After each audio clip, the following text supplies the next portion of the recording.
Your dad's going to support you for the Indy 500. He is, yeah. I guess that's what it means when he's not doing his own car, so. Yeah, oh yeah, for sure. For sure. Exactly.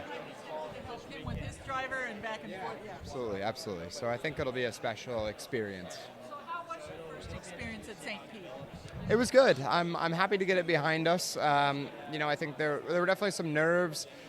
And, I really just wanted to get that through that first weekend with no issues, no mistakes. It's obviously a street course, so it's very unforgiving. A lot can go wrong. So just to get through there without anything really going wrong and completing all the laps in the race, completing 3 pit stops, all of that was very important to me. But at the same time, I'm not here just to finish every race and just to drive around. I want to push and move my way up the grid, and I'm excited to do that now that we have the first race out of the way. So did you adjust okay to the hybrid? Yeah, it's definitely changing the setup of the car, I'd say, more than anything.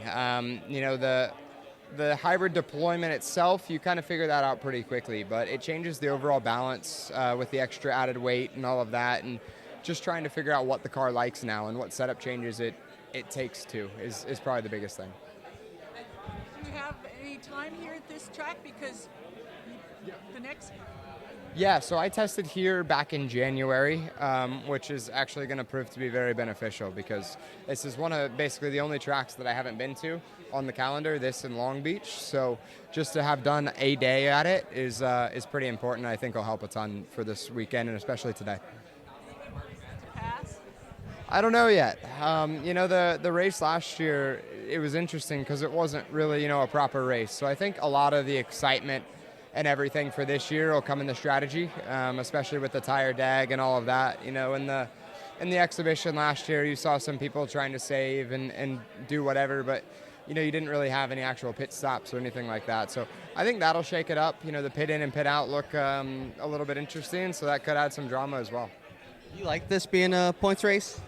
Yeah, I think so. I think it makes a little bit of a seriousness out of it, I'd say. I wasn't here for the exhibition last year, so I don't really know how it was. Obviously, they were racing for a lot of money, which is always exciting, but nothing pays as much as points do, so that's the important thing. Steven Stump of Frontstretch.com here. Come back for more great racing videos, and if you like us, don't forget to hit that subscribe button.